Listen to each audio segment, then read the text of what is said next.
Well, happy New Year's Eve. Hope you are doing well. I want to speak very quickly to us regarding New Year's resolutions and the end of time. And, you know, uh, with it being New Year's Eve, and some of you make New Year's resolutions, some of you have given up on this, and maybe I'll win you over to begin to do this again because many times we get disheartened because we fail at our resolutions and then we think, what's the point? So I'll say something about that at the end. But I think New Year's resolutions are actually a good thing. I would argue that they are a way to obey and be diligent in obeying certain scriptures. And, the main one being Ephesians chapter 5, which says this: look carefully then how you walk. This is verse 15. Not as unwise, but as wise. How do I live wisely in this day? And it says, making the best use of the time because the days are evil. So I want to make the best use of the time. I want to steward every hour, every day to make the best use of that day, to make the best use of that hour.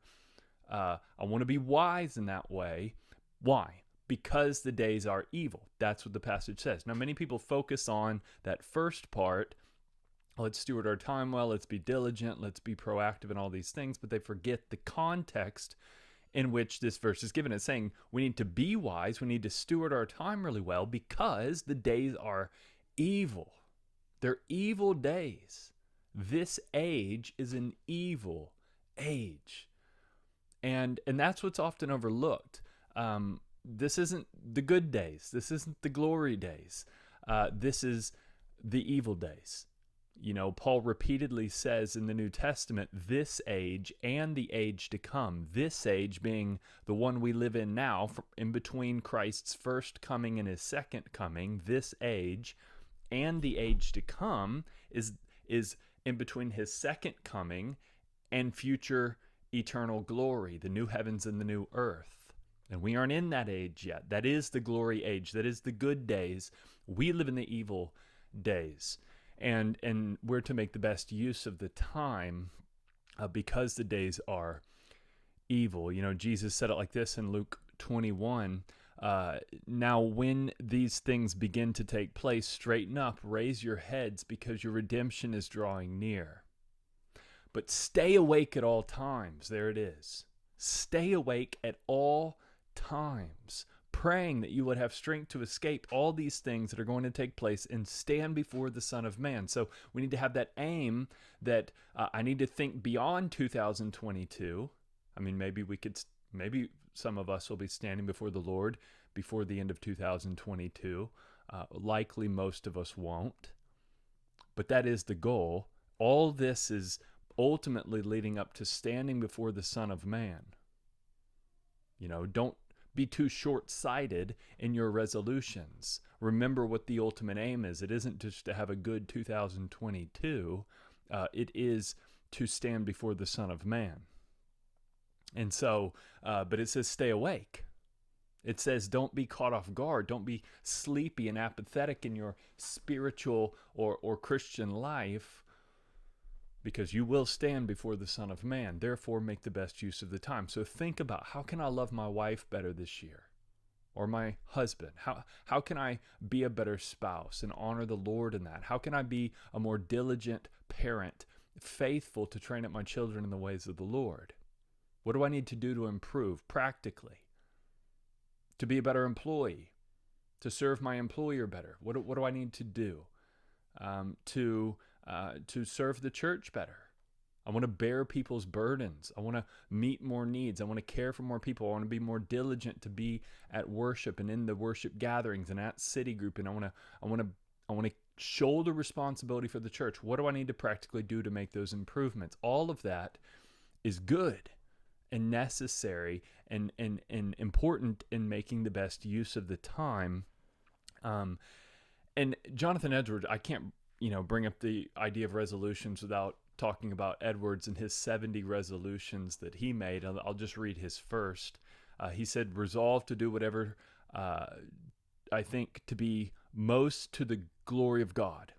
So whatever's going to glorify God the most. And then with that, he says, and my own good profit and pleasure. So he's not seeing those things in disconnected from each other, but whatever does glorify God most will bring me most joy and fulfillment. And so I'm aiming for both of those, which are not conflicting. That's a very Edwardian, Pipering, Christian hedonist type idea, but I think a biblical one. You hear it right here in his resolution. And then he says, resolve to do whatever I think to be my duty most for the good and advantage of mankind in general. Resolve to do this, whatever difficulties I meet with, and how many and how great they are. So even if this involves suffering, even if this involves great difficulty and self-denial and suffering, I will do it for the good of others. I will do it for the glory of God. That is the mindset. That is the resolve, right?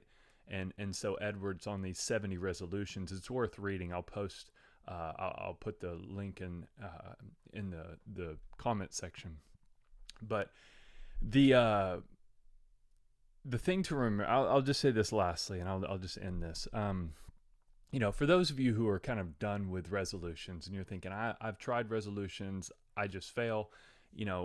Look, if you set your goal at perfection, and I have to 100% meet this particular goal, yes, of course you're going to fail. You're going to get discouraged. You're going to feel, what's the point? You shouldn't set the bar there. It says make the best use of the time. It doesn't say be perfect at the stewardship of your time. It says be diligent. It says be persistent. It says try your hardest. So there will be times we fail, obviously. There will be many times we fail. That should be expected. You factor that in. You factor in stumblings along the way. You factor in days where you do not, read your Bible, or you do not, fight sin as diligently as you should. You factor in a failure in your marriage or parenting. You factor all those failures in, but you don't let them drive you back into despair. You don't let them drive you back into the old patterns of negligence from the past, but you push forward. Your resolution is to be diligent, is to be persistent, and to make progress. And if that's your resolution, then a lot of progress can be made, and resolutions can actually be a very profitable thing to sit down, take a few moments, and say, I want to do such and such to the glory of God, to the good of others, which is very different than how the world makes resolutions. Let me point this out. The world says, I want to be a better version of me in 2022. Period. For the glory of me, for the good of me, for the fulfillment of me, which you're not saying. You're saying, I want to be the best version of me, which means the most Christ-like version of me, for the good of others and for the glory of God. Ratchet it up to that point, and God will be honored. You will find joy, and these evil days in which we live, you will shine light into those dark places. Blessings, guys. Hope you have a good beginning to your new year. We'll see you Sunday.